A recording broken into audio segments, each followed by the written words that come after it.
Colorado Territory, May of 1878. The church bell rang hollow through the morning air, tolling for a wedding that would never happen. Tessa Duvall stood alone beneath the whitewashed arch of St. Jude's, her hands trembling around a wilting bouquet of wildflowers.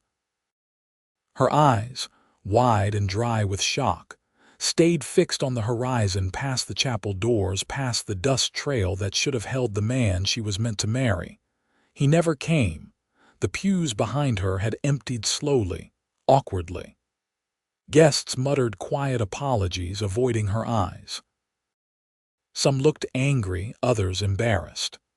Reverend Thompson cleared his throat more than once, but he offered no comfort, only words about God's plan that felt like sand in her ears. Tessa did not cry. She did not move. Her father had passed 2 winters ago, her mother a year before that. There was no one to help her down from the altar now. The man she had trusted for 2 years, who had promised her a life of safety and children and warmth, had left her standing under the eyes of God in a borrowed white dress with no ring on her finger. "I can take you home," the Reverend offered gently. "I do not have one anymore," Tessa replied, voice quiet but certain. "Thank you." She walked out alone, her boots crunching on the gravel path that led away from the churchyard. The sky was clear, the sun sharp against her skin. She took the long way back to the boarding house, past the railway depot where he had first kissed her, past the mercantile where they had picked out curtain fabric. Her heart did not break in one clean moment, it cracked with every step. By the time she reached her rented room, the corset had grown too tight to breathe. She tore it off, the buttons flying. The white dress pooled at her feet, and she shoved it under the bed before she lay down and turned her face to the wall. 3 days passed. She did not answer knocks. She did not eat. The landlady left food at her door, which went untouched. On the 4th day, a child's voice rapped at the window. "Miss Duvall, Mama says you need to open the door." Tessa looked up. A small face peered in, freckled, brown-haired, blue-eyed. A boy. "I am not taking visitors. She said to say if you do not open it, she will make me read poetry until I fall asleep." Tessa sat up, startled. "Poetry?" A woman's voice called from behind him, closer now. "Kieran's being dramatic again." Tessa blinked. She rose, crossed to the door, and opened it a crack. The woman standing outside had kind eyes, a strong frame, and flour on her apron. "Heard what happened? I run the bakery down the road. You do not know me, but I know how it feels to be left. I brought cinnamon rolls. I do not have an appetite. Eat one anyway. People will talk less if they see you upright." Tessa hesitated, then opened the door fully. "I suppose I should not let them go to waste." The woman handed her the warm bundle. "Name's Ruth." "That one's my boy." She jerked her thumb toward the child, who grinned up at Tessa. "I am Kieran," he said proudly. "I am 6.5. Tessa gave a faint nod. "Tessa." Kieran looked her over curiously. "You do not look like someone who got left." "Thank you, I think," he beamed. "You look like someone who would shoot the man who did it."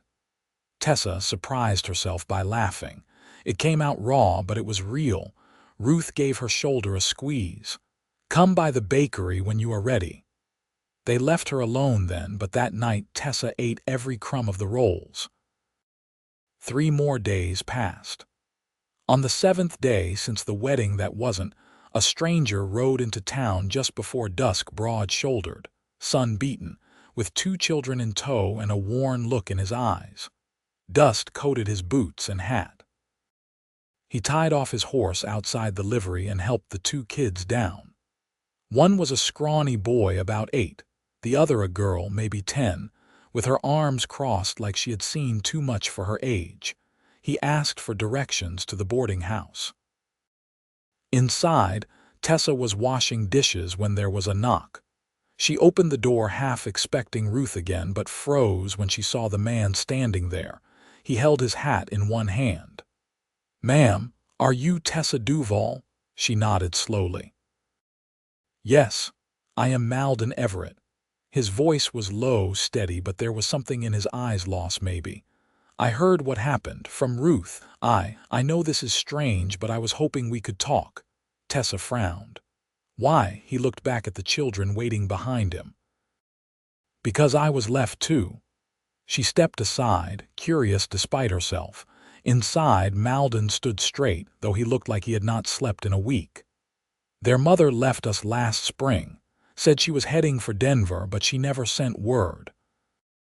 I have been raising them myself. What does that have to do with me? Tessa asked, folding her arms. He pulled something from his coat pocket and set it gently on the table, a silver ring, simple but clean. I know you do not know me, but I came to town hoping to find work and start fresh. Ruth told me about you, how you were left at the altar.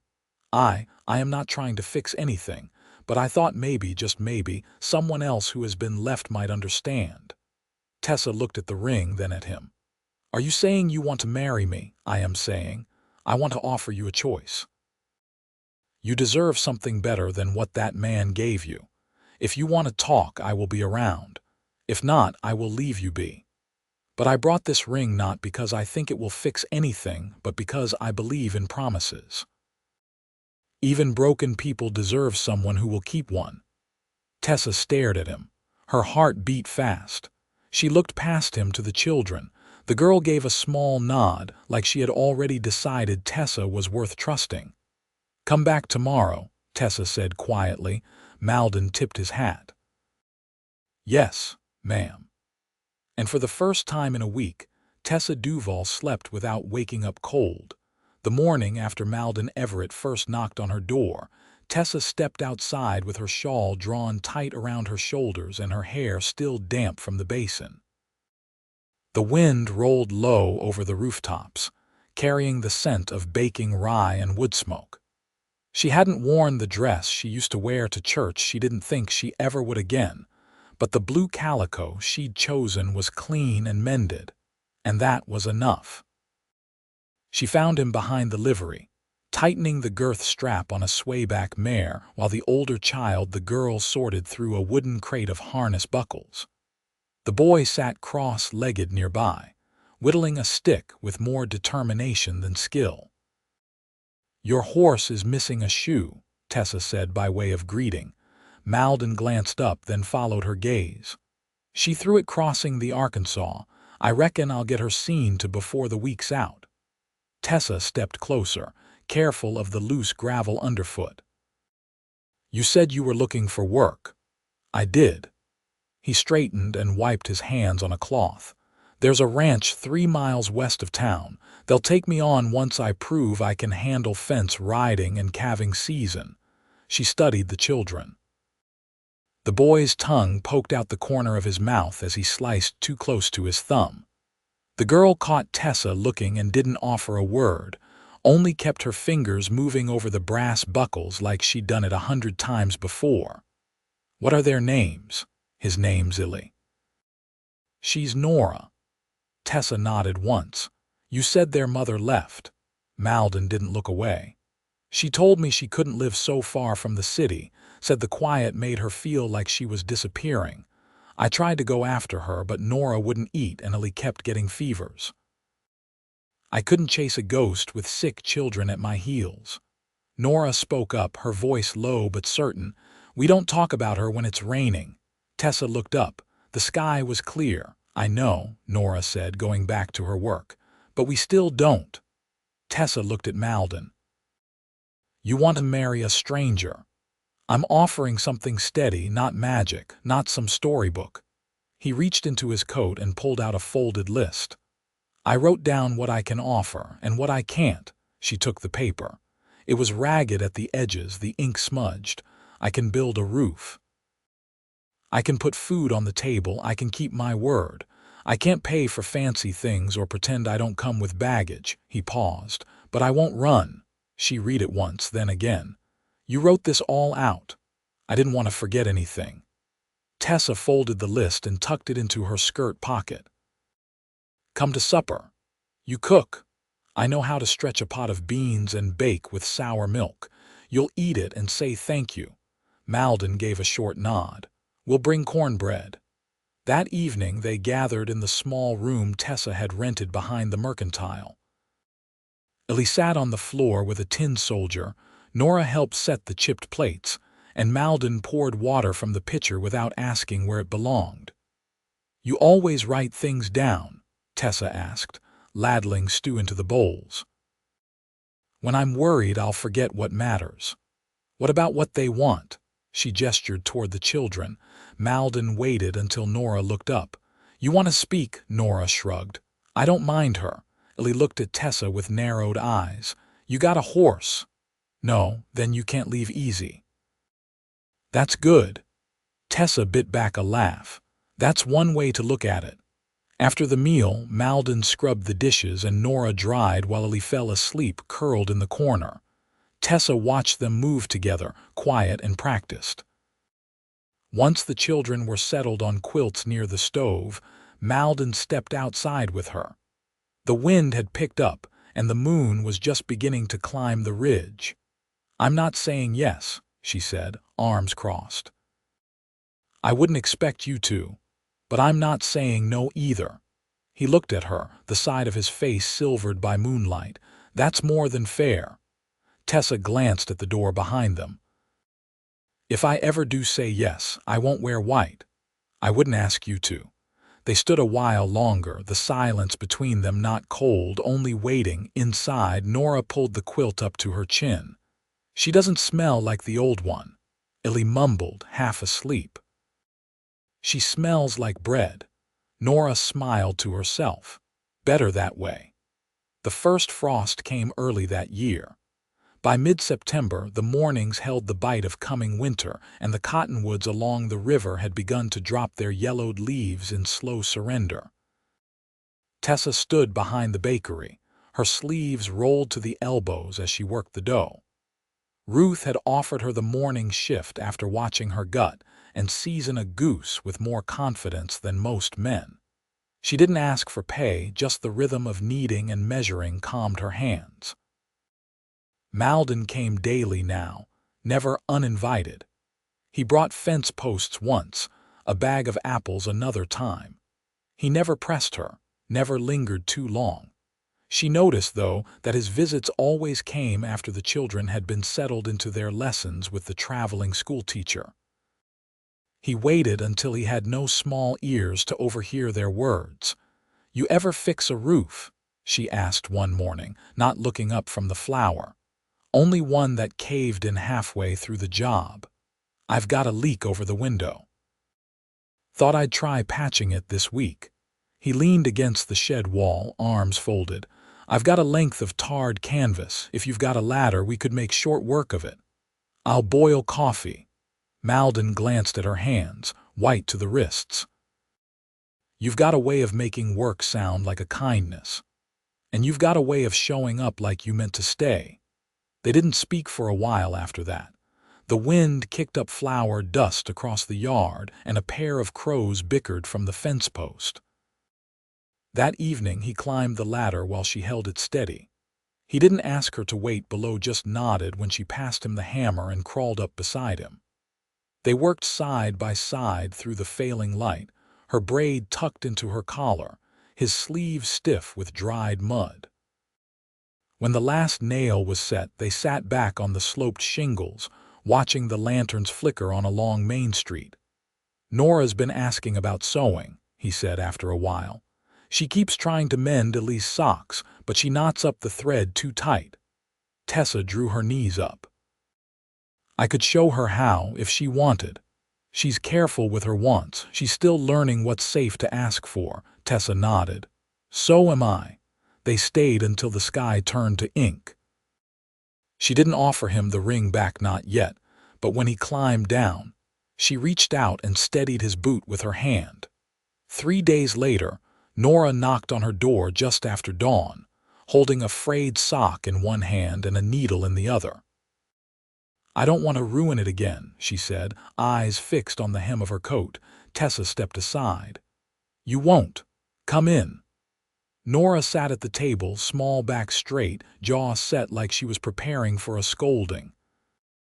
Tessa laid out a bit of gray thread and a thimble, then showed her how to start from the inside, how to catch the fabric just so. "You don't have to pull it tight," she murmured, guiding the girl's fingers. "If it's not tight, won't it fall apart? Sometimes too tight makes it worse." Nora didn't answer, but she loosened her grip. The thread slid smoother when she finished. Tessa held up the mended sock. "That'll keep better than most pairs sold new." Nora blinked fast, then tucked it away. "Thank you." That night, Tessa found a note tucked under her door in a child's uneven script. It read, "She didn't teach me that." She folded the paper slowly and set it in the drawer beside her bed. The next Sunday, Malden met her outside the church, not for service, but to walk the ridge trail that curved above the wheat fields. They didn't speak much. His coat brushed hers once when they passed a narrow bend, and he didn't pull away. At the top, where the old surveyor's oak still stood, he turned to her. "Ellie's been asking if this is where we live now, if we're staying." "And what did you tell him?" I said I didn't know. "That it wasn't up to me alone." She looked out over the valley, where the sun caught the glass of the train station roof like a flame in the distance. "I don't have a house worth calling one," she said. "But I've got blankets enough for 4, and the stove works even when the wind's bad. I've got 2 hands and 2 children who don't mind sharing space." Tessa turned to face him. "Are you asking me again?" "No. I'm telling you I'm here." She looked at his face, lined from time and sun, and saw no urgency in it, just steadiness, like the land beneath them. "If we do this," she said quietly, "we do it slow. I won't jump into something fast just because the last thing fell apart." Malden nodded. "I don't want fast. I want something that holds." They stood in the silence that followed, not touching, not rushing. The sun dipped lower, casting long shadows over the ridge. As they walked back down, she let her hand brush his once, just enough for him to feel it, just enough for him to know. Late October brought the first snow, light and clinging, the kind that melted by noon but lingered just long enough to hush the town streets. Tessa set out early that morning, a basket over one arm and her boots laced tight against the wet.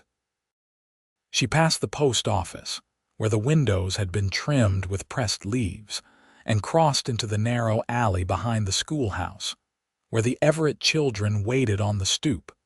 Nora wore a coat 2 sizes too big. The sleeves rolled nearly to her elbows. Ellie had one glove and a wool cap that slipped over his ears. They both looked up when they saw her. "You're late," Ellie said, though the sun had barely cleared the rooftops. "I'm early," Tessa said. "You're just impatient." He considered that. "That's fair." She handed Nora the basket. "There's a jar of jam and a wedge of cheese under the napkin. Give it to your father when you see him." Nora's hands tightened around the handle. "He's still coughing." "I figured. The cheese has horseradish. It'll help break it up." Nora gave a short nod, then turned and pushed through the schoolhouse door without another word. Ellie lingered. "You coming by later?" "Only if your pa doesn't fall asleep standing up again." Ellie grinned at that and darted after his sister. By the time she reached the livery, the clouds had thinned to pale streaks and a brittle wind stirred the hay. Malden stood near the back stall, a cloth over his shoulder and a rasp in one hand, working slow at a dull hoof. "You didn't have to send anything," he said, not turning. "I know." "But I did." He looked up, eyes rimmed red from the cold. "You always this stubborn when someone's sick, only when they don't rest like they should." He leaned the mare's leg back down and straightened. "I'm not used to sitting still." "Then you'll learn." He coughed into his sleeve, then wiped his nose on the edge of the cloth. "I've seen winters come early, but this one feels hungrier than most. You've got firewood set in, half a cord, enough for now. I'll haul more from the creek line once I stop hacking like a mule." She stepped closer. "I could help." Malden studied her a long moment, the rasp forgotten. You offering out of pity? No, she said. Out of sense. He nodded once, then looked past her, toward the edge of town where the pastures turned to scrub.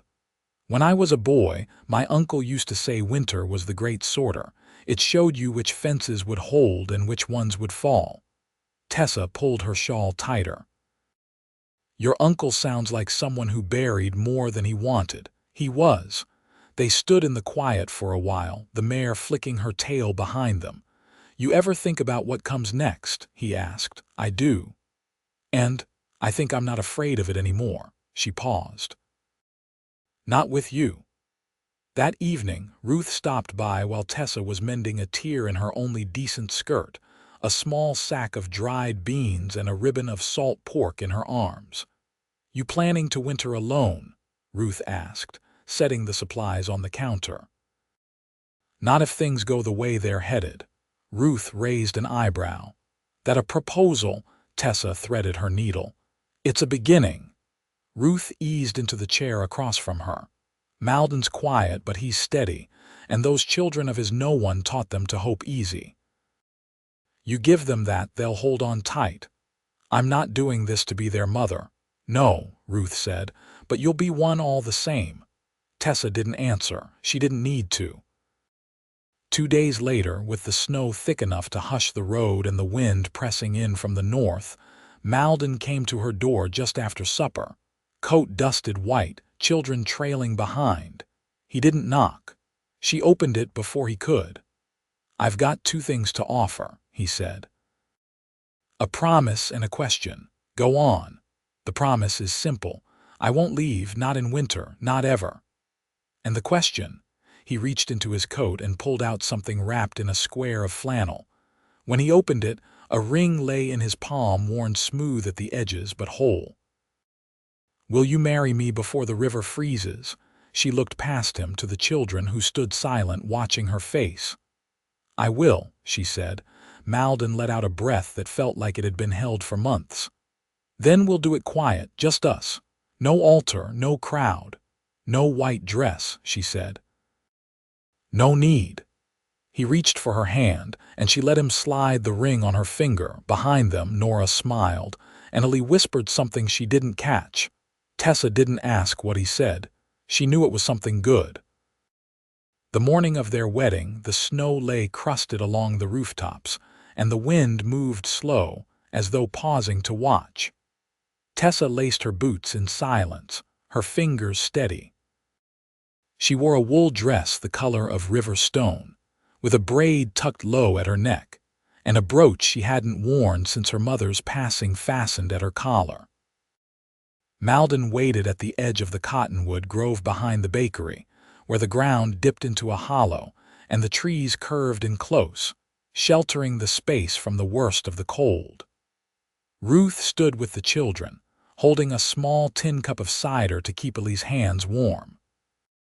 Nora wore her father's old scarf wrapped twice around her shoulders, the ends dragging in the snow. Tessa approached on foot, her boots crunching softly.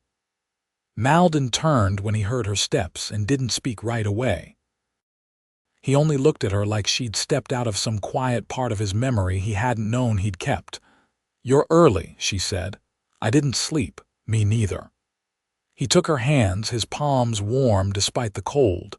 There's no preacher, he said. No paper. There's us, she said. Ruth stepped forward, voice calm and low. Then say what you've come to say. Malden cleared his throat, then looked at Tessa. I was a man who kept his head down, who believed that work and duty were enough. Then you looked at me like I wasn't broken, and I remembered I was more than what I'd lost. I'll build a life with you, quiet, steady, and honest. That's my vow. Tessa didn't blink. I was left behind and thought that meant I wasn't worth choosing, but you never asked me to be anything but myself. I'll stand beside you through the long winters and the lean years, and I'll never walk away. That's mine. Ruth nodded once. Then you're married. Ali let out a breath like he'd been holding it for hours. Nora reached for Tessa's hand without hesitation. They didn't kiss right away. They stood in the stillness, hands twined. the snow beginning to fall again fine and dry like sifted flour. When Malden did lean forward, it was gentle, his forehead resting against hers, a breath shared between them. They returned to the boarding house together, where Ruth had left a pot of stew warming and the kettle already whistling. Malden unwrapped his scarf and hung it by the stove while Tessa helped Nora out of her boots. Ellie curled up on the rag rug with a hunk of bread and didn't speak until his hands were empty. "Do we stay here now?" he asked. Malden looked to Tessa, who nodded. "This is home," she said. That night, after the children had fallen asleep on their shared mattress by the stove, Tessa and Malden sat by the window, watching the snow gather along the sill. He reached into the side pocket of his coat and pulled out a folded square of paper creased from weeks of being carried. "I rewrote the list," he said. She took it, opened it slowly. The ink was darker, the handwriting more confident. "I can offer warmth, shared bread, patience, and space to grow," she read aloud. "I can't promise no hardship, but I can promise I won't turn from it alone." She folded the paper again, then tucked it into the drawer beside her bed, next to the note Nora had left weeks ago. "Come here," she said, and when he did, she leaned into him, her hand resting over his heart. "You didn't have to write it down." "I know," he murmured, "but I want to remember every part." They lay down together in the narrow bed, limbs tangled beneath the quilt she'd stitched herself. Malden's breathing eased into sleep before hers did, one hand resting over her hip. She listened to the wind against the window pane and let her eyes close. In the weeks that followed, they moved into the small house behind the bakery, one room, with a loft they'd finish come spring. Tessa baked in the mornings, taught Nora to piece quilts in the afternoons. Malden worked the ranch until sunset, and Lee followed him everywhere, asking questions he never tired of answering. They kept no photographs, but Ruth painted a small likeness of the grove where they'd wed. It hung above the stove, where the light hit just right each morning. The roof held through the winter. The stove never failed. And when the thaw came, Tessa stood in the doorway and watched Malden throw his coat over his shoulder, Nora at his side, Ellie bounding ahead. She wasn't waiting anymore, she was home.